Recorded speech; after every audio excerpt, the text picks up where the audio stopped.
Hello guys, I welcome you to all to our very own station of Technomaths 24/7, and this one is the last video of our measurement of national income.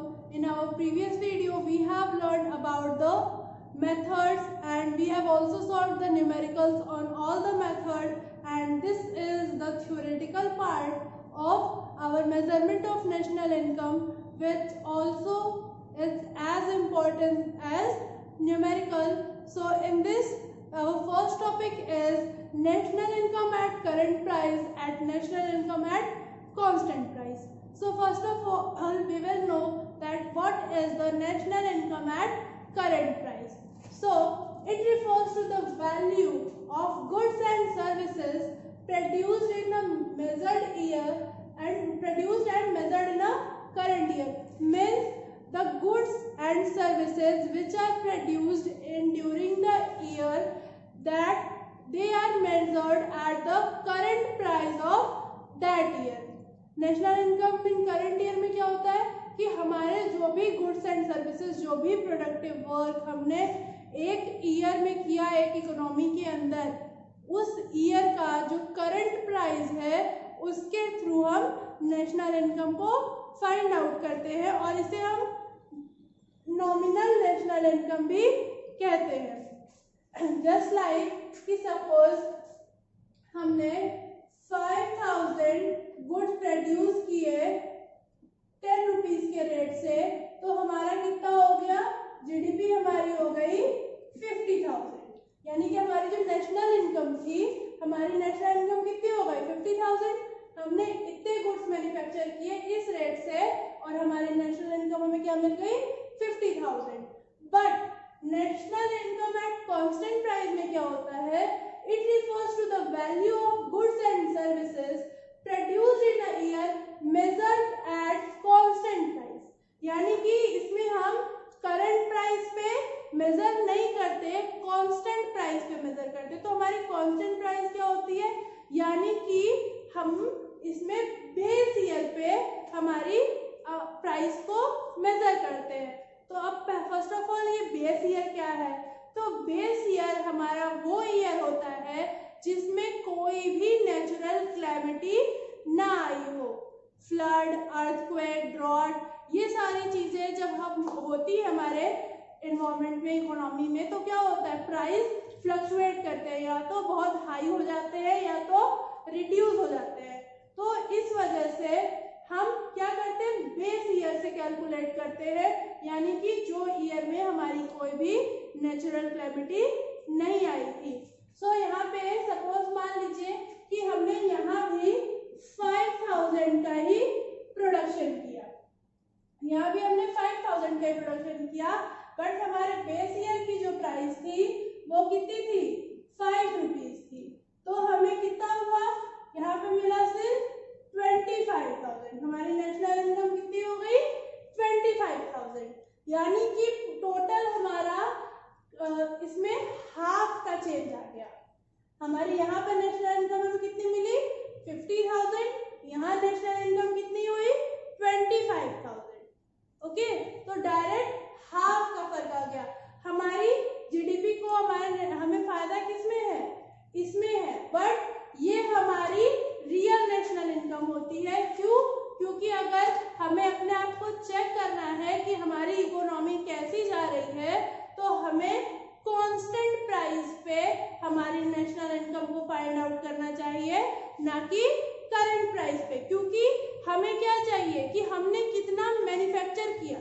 हमारा GDP किस पे depend करता है कि हमारा production कितना हुआ. तो प्रोडक्शन तो यहाँ पे भी हमारा 5,000 है, प्रोडक्शन हमारा यहाँ पे भी 5,000 है. हमारे प्रोडक्शन में कुछ भी चेंज नहीं आया, बट सिर्फ प्राइस की वजह से हमारा नेशनल इनकम जस्ट हाफ हो गया. सो हमारी रियल जीडीपी क्या हुई, ये हुई. क्यों, क्योंकि यहाँ पे हम ये देख सकते हैं कि हमारा जो प्रोडक्शन है उससे एक्चुअल प्राइस के अकॉर्डिंग हमारी नेशनल इनकम सिर्फ 25,000 ही आ रही है. सो हम मेजर कैसे करते हैं इस फ्लक्चुएशन को कि कितना फ्लक्चुएट हुआ, उसके लिए हम आते हैं प्राइस इंडेक्स पे.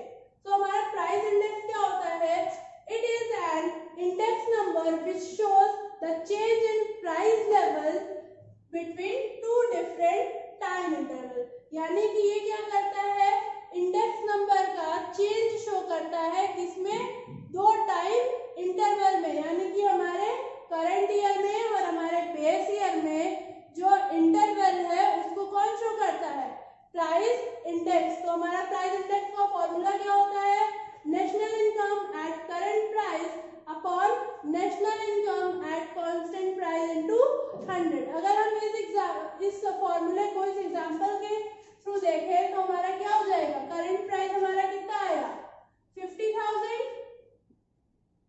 और कांस्टेंट कितना है 25,000 इनटू 100। सो यानी कि कितने का चेंज आ गया 200। मतलब हमारे बेस ईयर में और हमारे करंट ईयर में दोनों में 200% का चेंज आ गया। तो हमारे लिए बेटर क्या है, हमारे लिए ये बेटर है। वैसे ही हमारा एक और टॉपिक है जिसमें हम पढ़ते हैं रियल जीडीपी और नॉमिनल जीडीपी।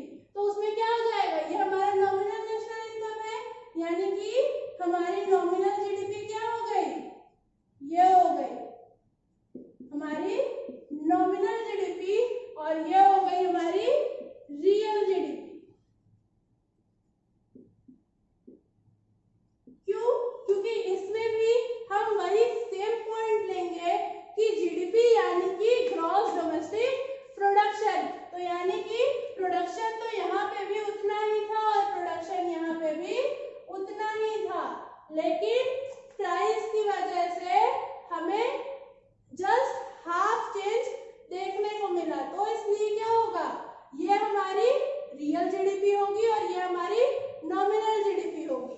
और जैसे हमने national income eight current price और कांस्टेंट प्राइस के लिए प्राइस इंडेक्स पढ़ा, वैसे ही रियल और नॉमिनल जीडीपी के लिए हमारा क्या होता है, रियल और नॉमिनल जीडीपी के लिए होता है हमारा GDP deflector.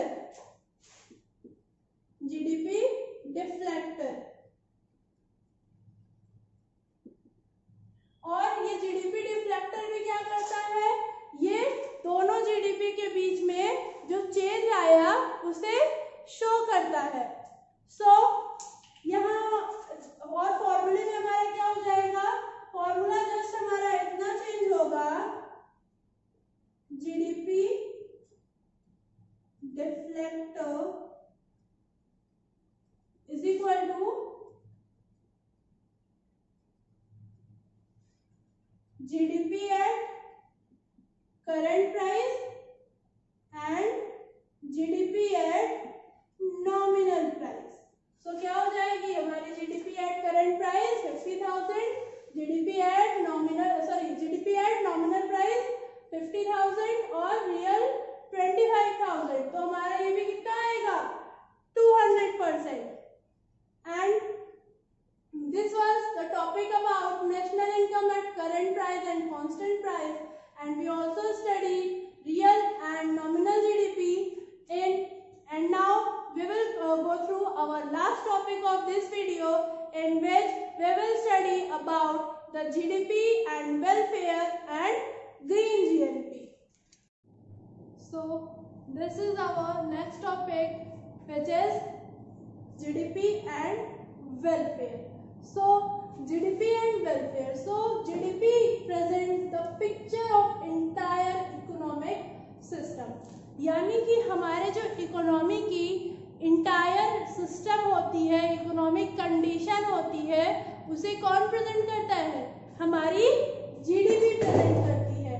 But it is not satisfactory measure for economic welfare. यानी कि हमारी जो सिचुएशन जीडीपी प्रेजेंट करती है वो हमारी इकोनॉमिक वेलफेयर के लिए बहुत अच्छी नहीं होती। सो एक क्वेश्चन हमारा इस रिलेटेड टॉपिक से ये भी आता है कि क्या जीडीपी और वेलफेयर एक है, does GDP and welfare relate? So GDP and welfare do not relate each other. क्यों नहीं करते, इसके लिए हम कुछ पॉइंट्स देखते हैं। फर्स्ट पॉइंट हमारा है distribution of GDP. Distribution of GDP से मतलब है, जैसे कि हम जानते हैं कि हमारा जो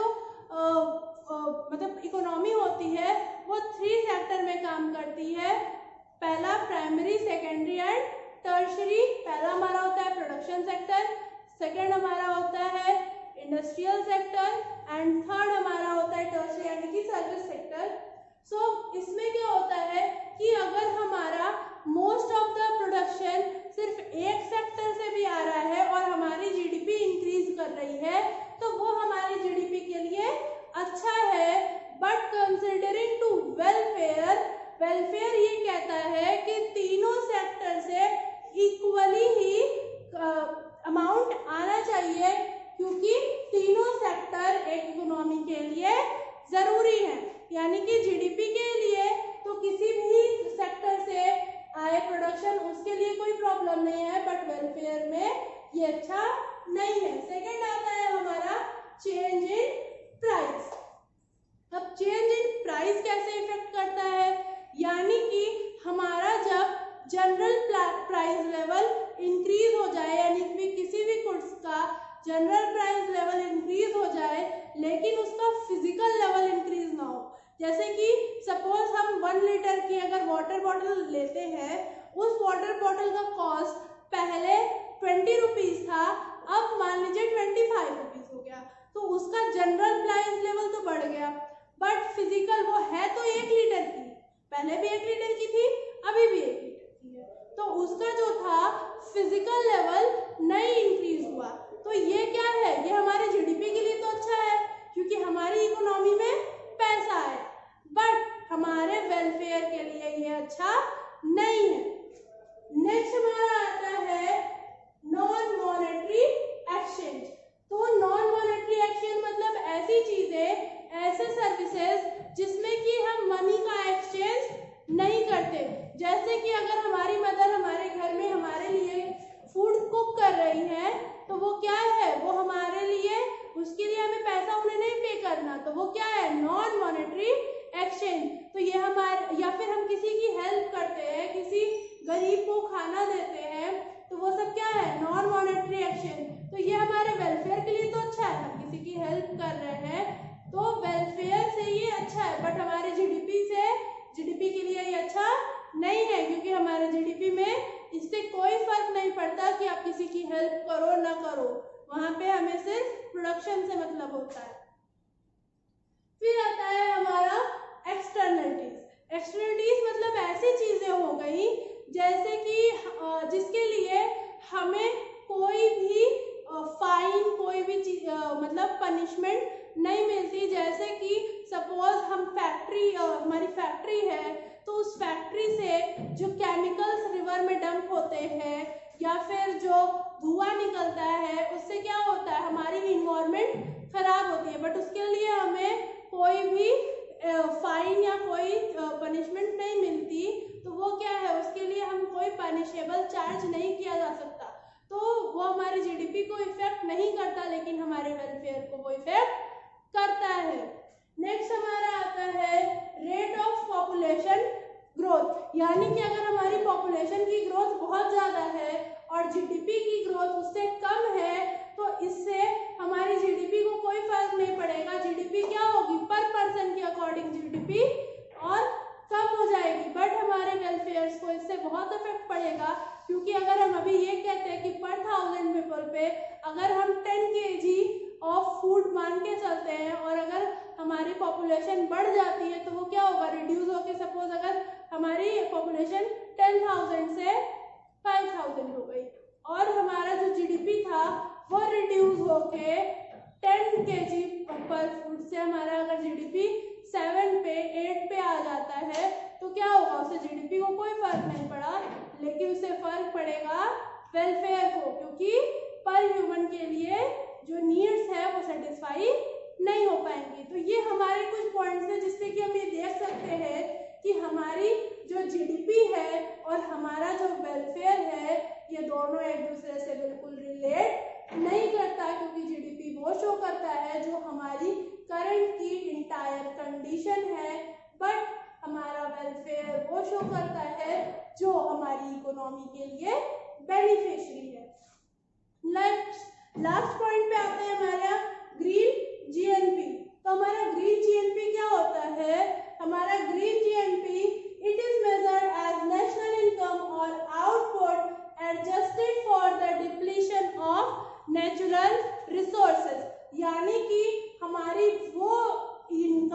जो कि हम नेचुरल रिसोर्सेज को बिना हार्म पहुंचाए, बिना उन्हें खराब किए अर्न करते हैं वो।